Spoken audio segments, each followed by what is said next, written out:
do componente curricular Meteorologia e Climatologia da Universidade Federal do Sul da Bahia. Meu nome é João Batista e sou professor desse componente. Na aula de hoje, a segunda aula, a gente vai falar um pouquinho sobre radiação solar e radiação terrestre. Primeiro, o que seria radiação? Radiação ou energia radiante, ela é uma energia que vai se propagar sem um meio natural. Em termos lógicos, ela é uma onda eletromagnética. Tá? O termo radiação, a gente aplica para designar o próprio processo de transferência dessa energia, que basicamente ela é oriunda do Sol. O Sol, sendo a nossa estrela do sistema solar, ela é uma esfera de gases, composta principalmente de hidrogênio e hélio, sendo que no seu núcleo se faz a queima do hidrogênio, para a transformação em gás hélio. Tá? Ela é uma bomba atômica, que faz a fusão dos dois átomos de hidrogênio para fazer um gás hélio. Tá bom? Então, nessa queima que provoca toda essa liberação dessa energia. Tá certo? E ela vai diminuindo, à medida que vai chegando na superfície da nossa estrela, sendo que no interior nós temos alguns milhões de graus, de temperatura, enquanto na superfície nós temos somente 5.000, quase 6.000 graus Kelvin. Tá bom? Então ela emite uma grande quantidade de radiação gigantesca, e devido a essa radiação, que a gente consegue fazer todos os processos no planeta Terra aqui. Tá? Então ela vai se propagar no vácuo a uma velocidade de 300.000 km por segundo, ou seja, na velocidade da luz. Tá? E ela é uma onda eletromagnética, ela não precisa de um meio para se propagar, diferente de uma onda mecânica que necessariamente precisa de um meio para se propagar. A onda eletromagnética ela se propaga no vácuo. E a principal energia utilizada, por exemplo, na área de sensoramento remoto. Tá? Então, nós podemos caracterizar a nossa energia eletromagnética na forma de como? A gente fala que a energia eletromagnética ela pode ser igual ao quê? A velocidade da luz, o conceito de Einstein era a única verdade que nós temos no universo. Então, ela é uma constante. Então, ela ocorre a 300.000 km por segundo, e o resto é tudo relativo, Einstein falou. A velocidade da luz, na questão da onda eletromagnética, vai ser o quê? O comprimento de onda vezes a sua frequência. Como a velocidade da luz é constante, a propagação dela, da onda é constante, então ela vai variar em torno do comprimento de onda e da sua frequência. Sendo que maior o comprimento de onda vai exigir maior comprimento de onda. Se nós temos uma onda de grande comprimento, nós temos essa onda vai ter uma baixa frequência, um é inverso do outro. Então, a energia que nós temos, a energia eletromagnética, a radiação, ela é uma interação do campo elétrico com o campo magnético, se propagando à velocidade da luz. E nós podemos caracterizar ela em diferentes comprimentos de onda, assim como diferentes frequências. É muito comum a gente caracterizar por comprimento de onda. Um exemplo, ultravioleta. As ondas ultravioletas ou de baixa comprimento de onda são de altíssima frequência, que são nocivos a nós. Vocês vão ver mais à frente que quanto maior a frequência de uma onda, maior a quantidade de energia que ela carrega. Por isso que raios, a radiação ultravioleta ela é nociva, porque a quantidade de energia que ela carrega é muito alta, sendo nociva principalmente aos seres vivos. Temos um comprimento de onda específico, aqui nós chamamos de comprimento de onda do visível, que são as 6 cores que o nosso olho humano consegue enxergar. E depois nós temos a radiação infravermelha, que são as radiações de ondas longas, já começa a ter ondas mais longas e baixa frequência. Tá? Então, essa onda eletromagnética, ela tem interação com a atmosfera terrestre. Ela faz o quê? Ela tem uma propagação na atmosfera terrestre, ela tem uma transmissão pela atmosfera terrestre, Parte dessa energia ela vai ser refletida, né? Ela chega na forma de ondas curtas, ou seja, uma radiação de altíssima energia, com comprimento baixo, alta frequência. Parte é refletida, né, com ondas curtas, e também parte, né, por conta da absorção do planeta Terra aqui, né, das interações da própria radiação do planeta Terra, ela é emitida na forma de ondas longas. Tá? Então, nós temos radiação chegando na forma de ondas curtas e a Terra emitindo radiação, né, em ondas longas e refletindo também radiação aqui em ondas curtas, tá? Importante aqui, durante esse processo aqui, ó, da chegada da radiação solar até a superfície da Terra, se perde muita radiação. Do topo da atmosfera até a chegada do planeta. Na superfície, mais ou menos em torno de 50% da radiação, ela é perdida, dissipada ou absorvida pela própria atmosfera. Um exemplo é a camada de ozônio, que absorve grande parte da radiação ultravioleta. Mais precisamente 47% está aqui. Então, apenas 47% chega ao nível do mar, dessa radiação. Então, essa radiação que chega no topo da atmosfera, né, parte é absorvida e parte também é espalhada, né, e parte é refletida de volta para a atmosfera, para a exosfera. Né. Nesse espalhamento aqui, nós temos 3 fenômenos muito importantes, né? A dispersão Mi, não seletiva e Rayleigh. Esses fenômenos de espalhamento vão depender da composição atmosférica e das partículas que estão na atmosfera naquele momento, interagindo com o comprimento de onda. Isso é muito importante. Por quê? A dispersão Mi, ou seja, ela ocorre com partículas que têm aproximadamente o tamanho da partícula, do tamanho do comprimento de onda. Por exemplo, poeira, fumaça. Então, ela atua mais em comprimentos de ondas longos, né? A dispersão não seletiva, ou seja, são de partículas muito pequenas, quer dizer, são partículas grandes que atuam em quase todo o comprimento de onda, principalmente na região do visível. Tá? Essa dispersão não seletiva, um dos principais elementos da dispersão não seletiva é o vapor d'água.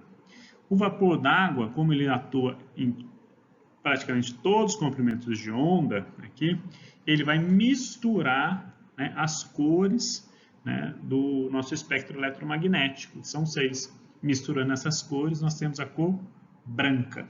Por isso que as nuvens são brancas, por causa do vapor da água espalhar todas as cores, misturando essas cores do espectro, fazendo a cor branca. Quando a nuvem está escura, tá, ela está dizendo que a densidade de vapor d'água está muito grande, impedindo que a radiação passe por ela. Por isso nós temos a ausência, né, como nós temos a ausência de luz, tornando-se escuro. Por isso que quando a gente vê uma nuvem bem escura, a gente fala assim, olha, vai chover muito. E a última dispersão é a Rayleigh, né, que atua em comprimentos de onda muito pequenininhos.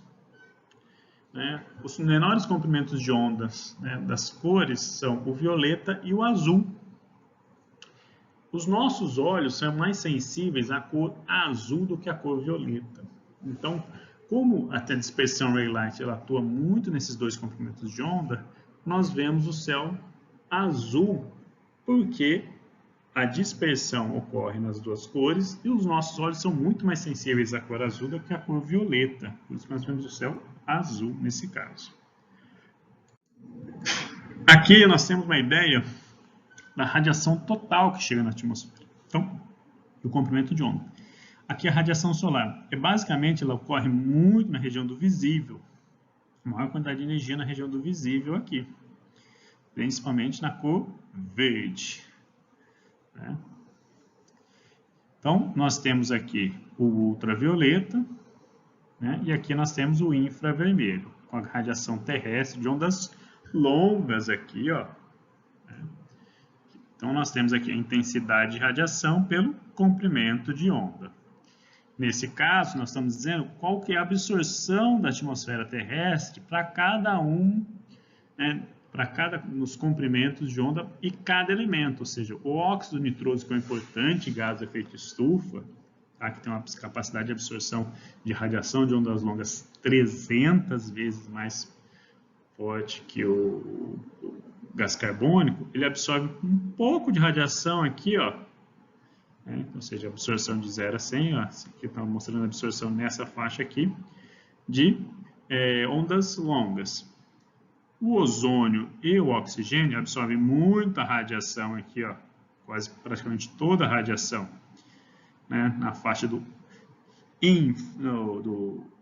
ultravioleta e um pouquinho de radiação aqui na face de ondas longas aqui, né, principalmente a radiação emitida pela Terra. O gás carbônico, ele absorve uma grande quantidade de radiação aqui, ó, principalmente nas ondas no infravermelho termal. Por isso que ele é um importante gás do efeito estufa. Tá? Ele tem uma capacidade de absorção grande, aí a concentração dele é bem maior do que do óxido nitroso.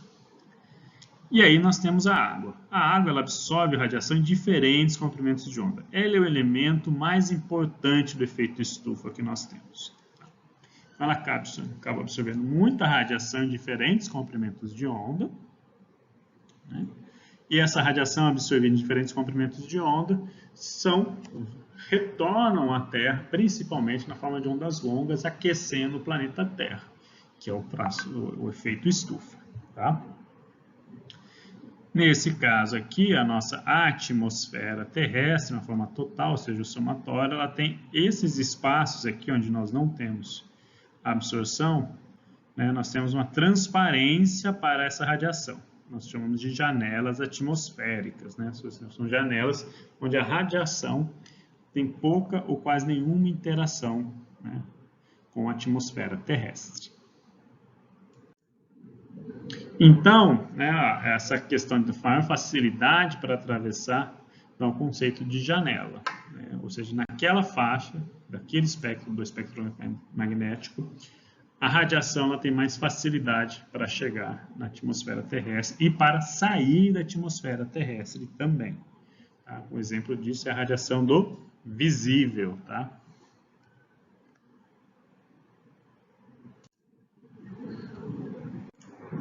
Então, na radiação que chega no planeta Terra, é a radiação que é refletida pelo planeta, a radiação que é emitida no planeta, né?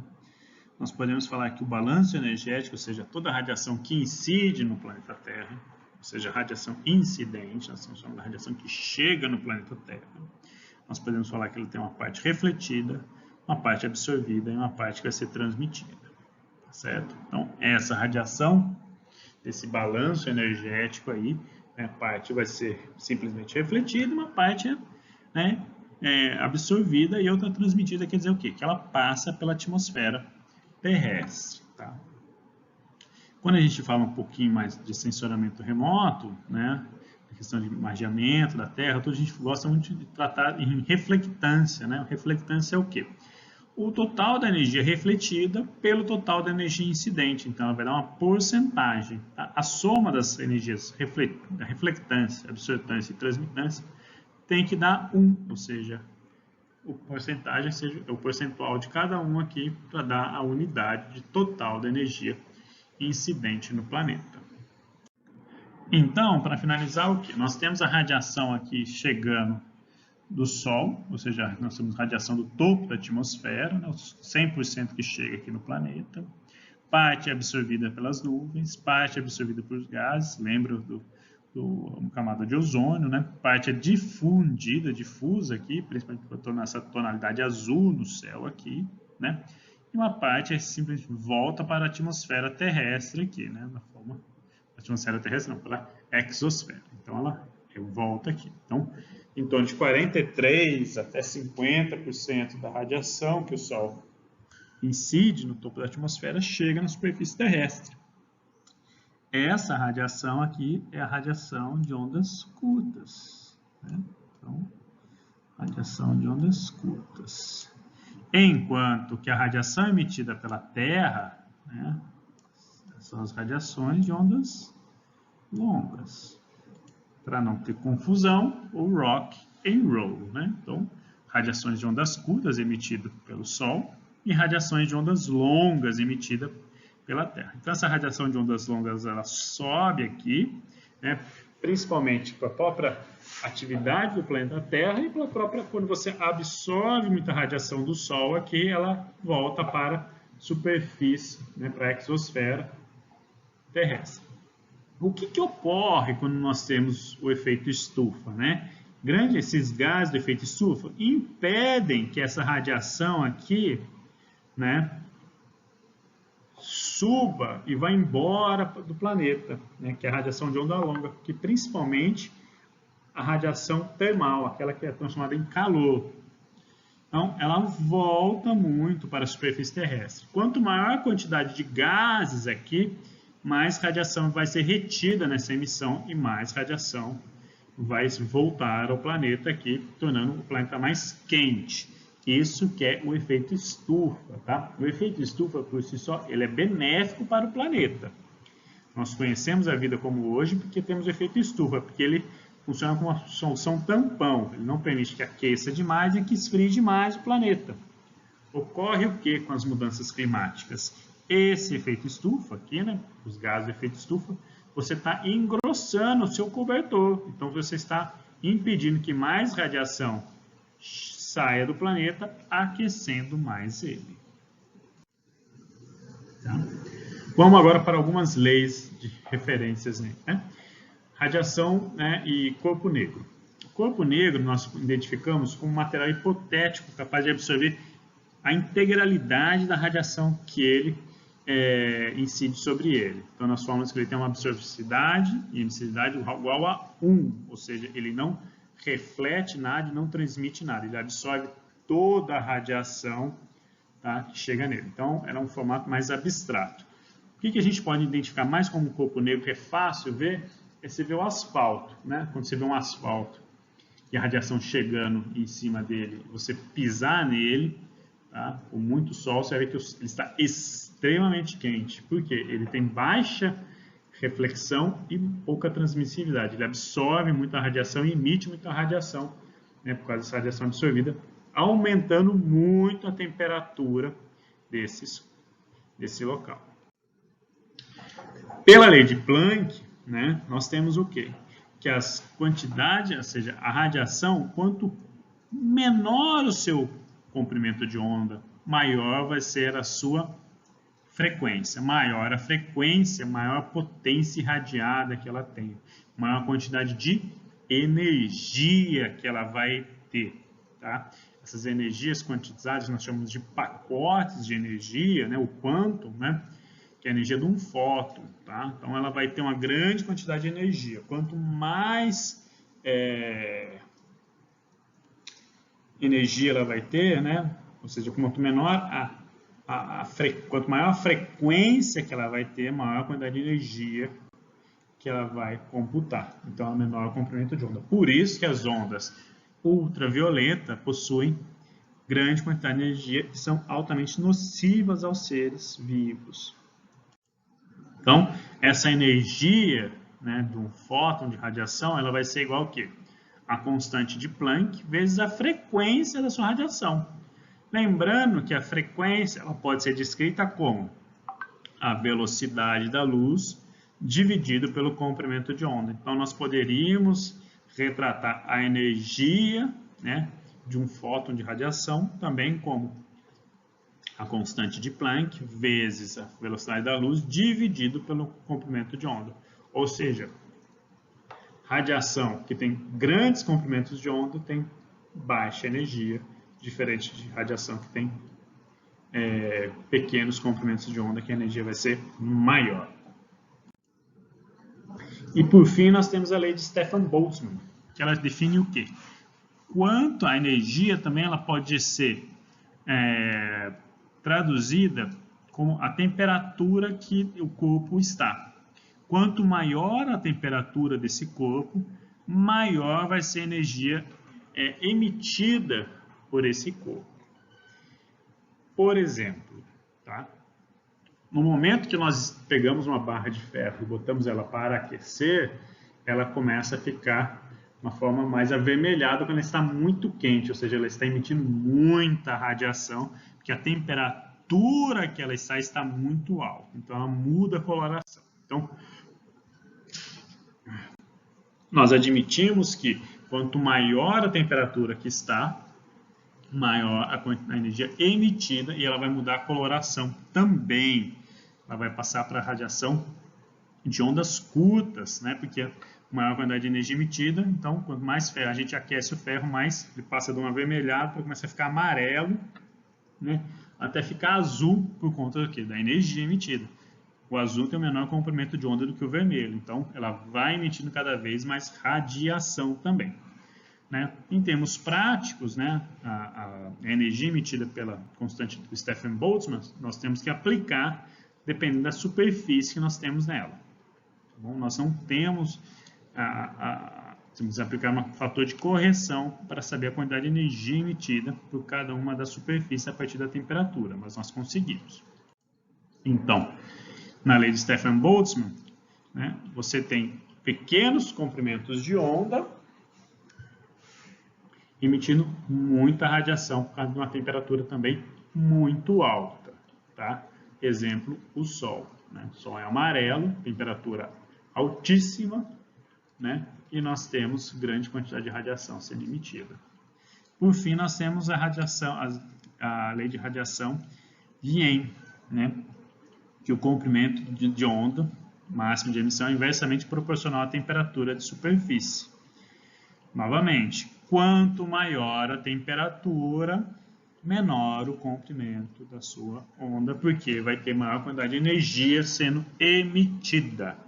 Então, comprimentos de onda muito grandes, geralmente tem temperaturas mais baixas. Tá? Então, as cores frias, né? Então, são cores mais infravermelho, né? Do que as cores mais quentes, que são as cores com menor comprimento de onda. Conceitos importantes aqui. Tá? E esse aqui vai ser colocado principalmente nas questões, né, foram passadas nas listas de exercício. Então, nós temos o primeiro conceito importante, que é a declinação do Sol. O que significa declinação do Sol? É a declinação, ou seja, é a incidência do raio solar em relação ao Equador. Se nós estamos no solstício, nós estamos no equinócio de inverno ou equinócio de outono, quer dizer que o nosso eixo, né, o Equador, está simplesmente paralelo à linha de radiação do Sol. Independente, nós estamos agora nos aproximando do solstício de verão, né, ou seja, a entrada do verão, dia 21 de dezembro, ou seja, a inclinação do Sol em relação ao eixo do Equador, a linha do Equador, a linha do Equador, ela vai ser máxima. Então, o Sol, a trajetória aparente dele vai estar para cá, mas na verdade a Terra vai estar inclinada para cá. Né? Então, grande parte, ou seja, daqui da Terra, principalmente a parte sul da Terra, vai receber maior quantidade de radiação. Quanto que é esse ângulo de incidência aqui? Né? A gente quer saber quanto que vale esse ângulo aqui. Ó. Então, esse ângulo aqui que nós computamos aqui, ó, pelo sigma aqui, né? Sigma não, Rho, desculpa. Que é a declinação do Sol. Quanto que vale esse ângulo aqui? Tá? Esse ângulo máximo aqui, ele incide perfeitamente no Trópico de Capricórnio, tá? Novamente, aqui nós temos o verão no hemisfério norte e vai incidir perfeitamente no Trópico de Câncer. Como nós podemos calcular? Ou seja, nós podemos calcular em qualquer época do ano quanto vai ser esse ângulo de incidência do Sol, tá? Em relação ao eixo do Equador. Então, nós falamos aqui que o Rho, declinação solar, é igual a 23,45 vezes seno, 360 dividido por 365 vezes 284 mais N. O que é N? Número de dias julianos. O que é dia juliano? É o dia contado sem interrupção de mês. Por exemplo, 31 de janeiro, né? 1 de fevereiro. O calendário juliano, né? O dia juliano, vai ser 32.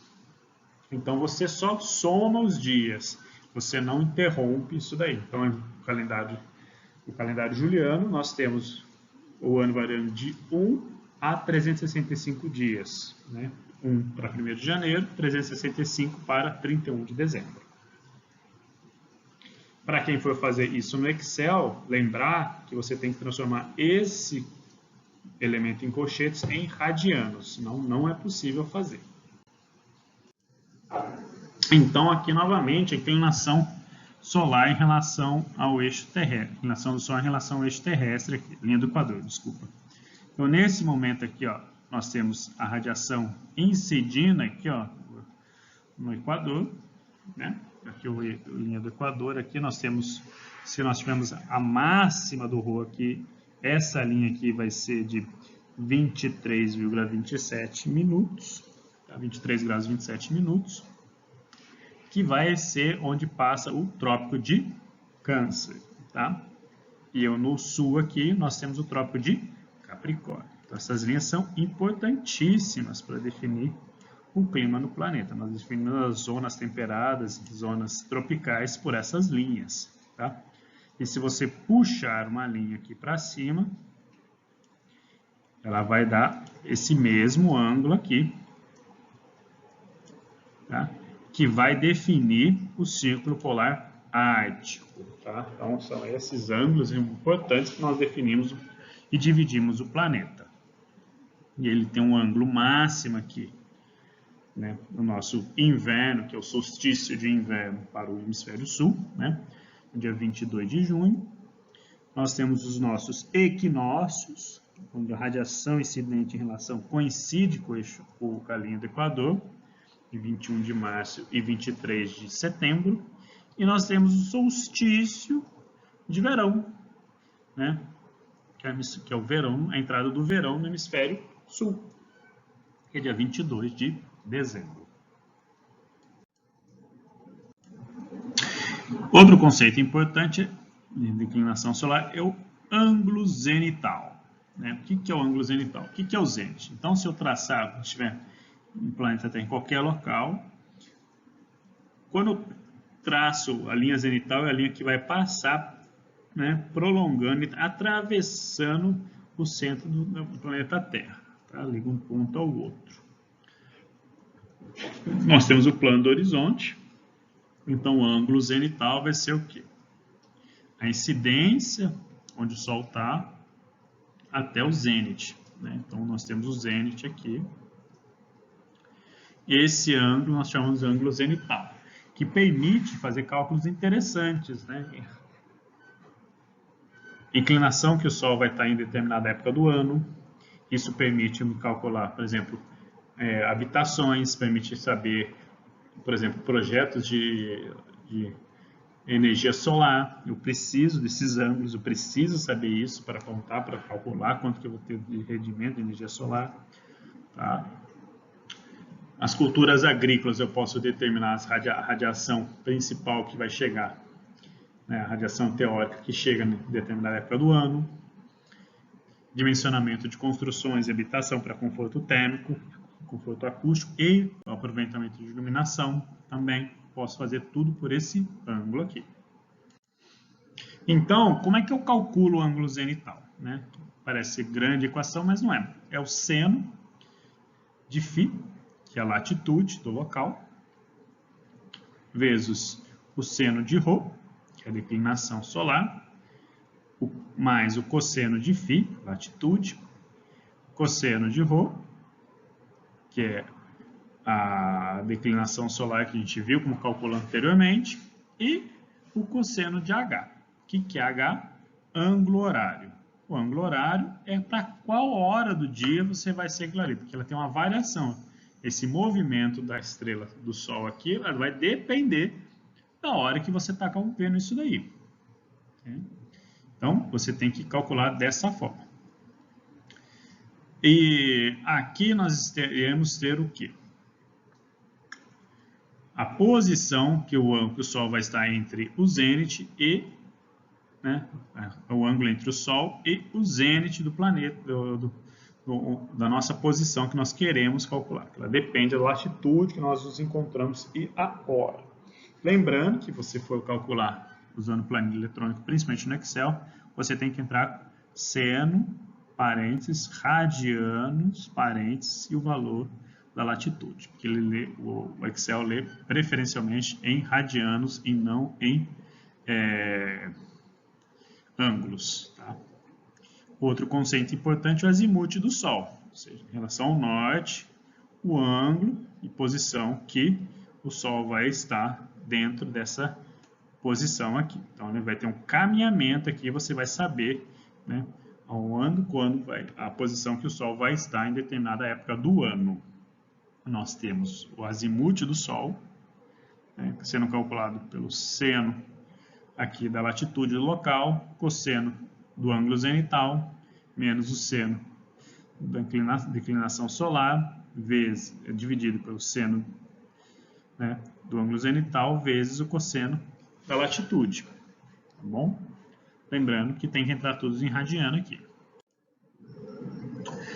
Todos esses cálculos vão permitir eu fazer o traçado do meu fotoperíodo, tá? E da posição que o Sol vai ter. Por exemplo, quando eu estou no polo sul, vamos dizer assim, no verão, a trajetória do Sol vai ser dessa forma. Eu vou ter Sol 24 horas de dia. Vai ter esse movimento aqui. Se eu estou, por exemplo, na latitude 23 sul, né, o movimento aparente do Sol vai ser esse, ó. No verão, ele vai estar nesse formato aqui, ou seja, vai ter uma abóbada maior aqui, tendo um dia maior. Né? No outono e primavera, ele vai ter um ângulo aqui, ó, de formação de um arco praticamente idêntico a todo o planeta, tornando o dia e noite iguais a 12 horas. E quando estou no inverno, cada vez mais próximo à latitude maior, vai diminuir o meu dia. Tá? Então, isso tem esse efeito. Quanto maior a sua latitude, menor vai ser seu dia no inverno, maior será seu dia também, consequência, no verão. Tá? Se eu estou no Equador, eu não tenho variação no meu fotoperíodo. Aqui, onde nós estamos em Teixeira de Freitas, a variação do fotoperíodo é muito pequena, apesar que nós sentimos um pouco. Né? Vocês estão percebendo, a gente está amanhecendo mais cedo, em torno de 4 a 5 horas da manhã já começa a amanhecer, enquanto que no inverno, aqui em Teixeira de Freitas, ele começa a amanhecer por volta das 5h30, 6 horas. Então, a variação é muito pouco, mas existe uma pequena variação aqui. Né?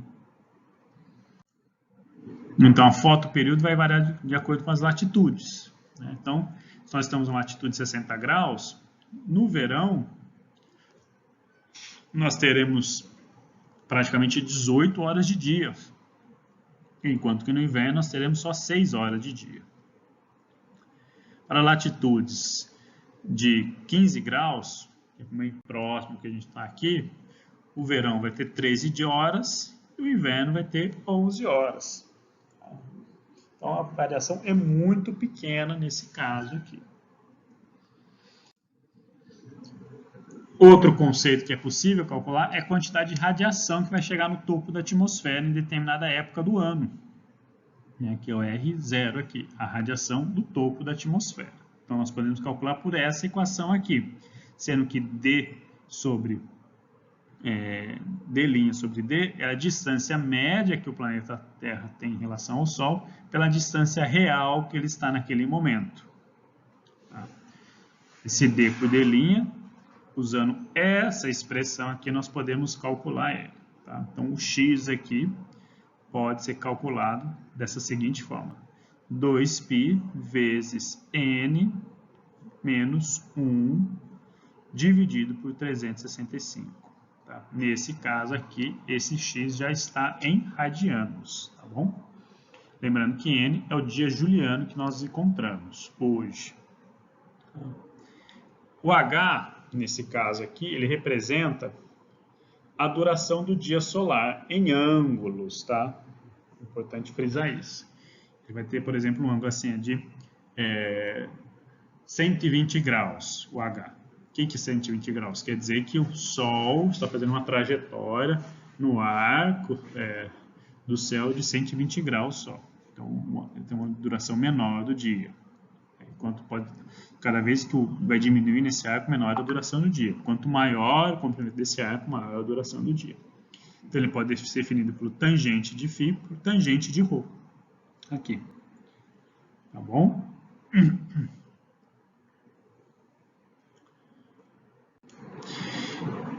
E para facilitar, a gente pode calcular também o número de horas que nós temos. Ao invés de ser o ângulo, ou seja, aqui esse n, nós podemos ter o comprimento do dia, em vez de ângulos, em horas. Nós dividimos por 2H, que é isso aqui, dividido por 15 graus.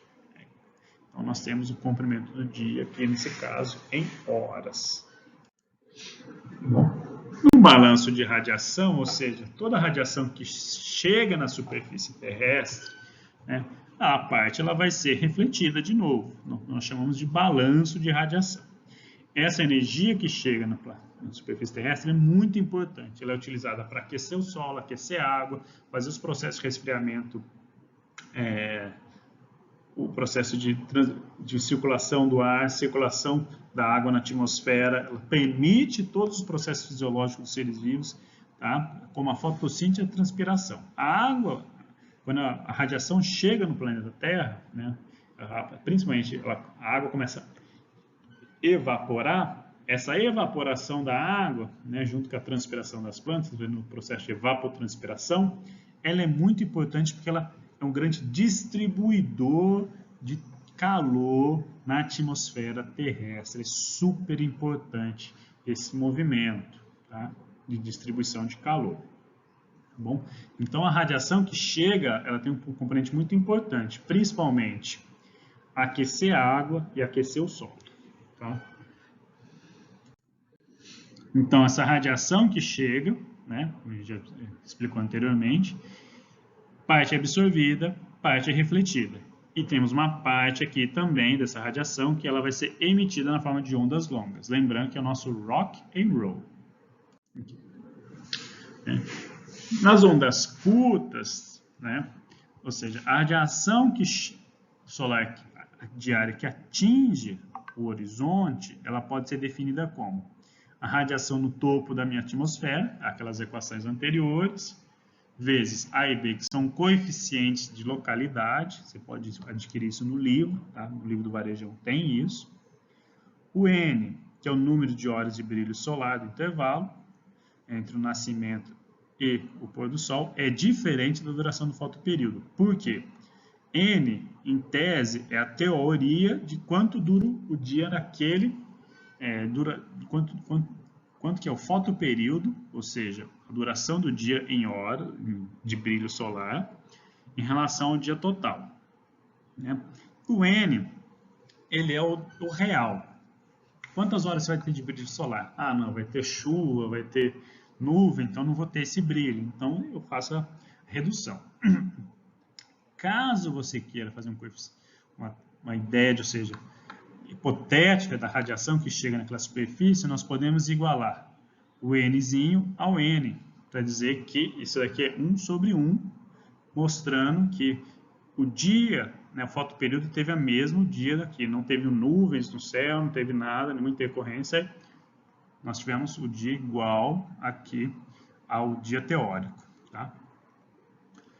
Parte dessa radiação refletida, que é o RS aqui, né, ela vai depender muito do albedo da superfície. O que é o albedo? É a capacidade daquele corpo de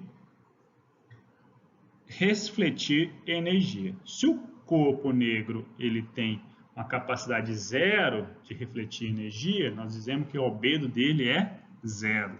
Tá? Enquanto que superfícies muito claras, por exemplo, neve ou espelho, por exemplo, um espelho, a capacidade de reflectância é muito alta, então reflete muita energia. Tá? Então, o balanço de ondas longas vai ser proporcional, ou seja, a quantidade de radiação refletida ou emitida, ela depende da radiação que chega na superfície terrestre, né, vezes 1 menos o albedo daquela superfície. Se o albedo é muito alto, ou seja, a gente vai emitir muito pouco radiação de ondas curtas. Nós vamos refletir mais ondas... A gente vai refletir muito ondas longas nesse caso.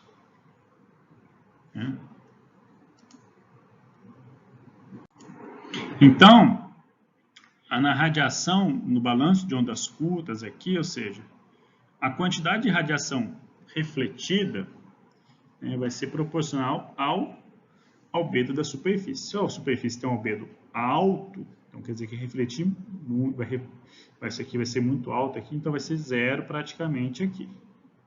Né? Então as ondas longas aqui, elas vão ser pouco absorvidas e muito mais refletidas neste caso, tá certo? E no balanço de ondas longas, nós temos uma equação específica para qual vai esse balanço de ondas longas, ou seja, a radiação emitida, a quantidade de radiação que vai ser emitida, nesse caso aí, balanço diário, né? Ela vai depender da temperatura, lembrando a lei de Stefan-Boltzmann, né? Aí, da pressão média de vapor da água e o comprimento do dia, tá? Então, no saldo de radiação terrestre, ou seja, a radiação que vai ser utilizada pelos processos da Terra, vão ser feito o quê?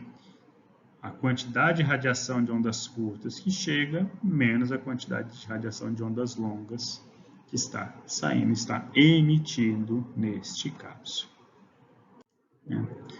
Nós temos também a radiação difusa. O que é a radiação difusa? Ela é a radiação proveniente de espalhamento, de reflexão, absorção. Não é a radiação direta. É a radiação que foi difusa. Exemplo, você está num dia muito quente, com sol a pino, né, sem nenhuma nuvem no céu, você se esconde debaixo de uma árvore ou debaixo de uma marquise na sombra. Mas mesmo assim você continua sentindo calor. Por quê? Você está recebendo radiação difusa, aquela radiação que não é incidente diretamente. Ela ela refletiu de alguma forma ou foi rebatida para aquele local. Então, quanto mais nublado o seu sol, maior vai ser a quantidade de radiação difusa que você recebe. É o famoso mormaço. Né? O mormaço, né? A gente fala, não queima, né? Você está recebendo radiação difusa. Tá? Então, você está recebendo radiação sim, não está recebendo radiação direta, mas radiação difusa está sim. Tá bem? Então, a gente termina essa aula por aqui. Muito obrigado.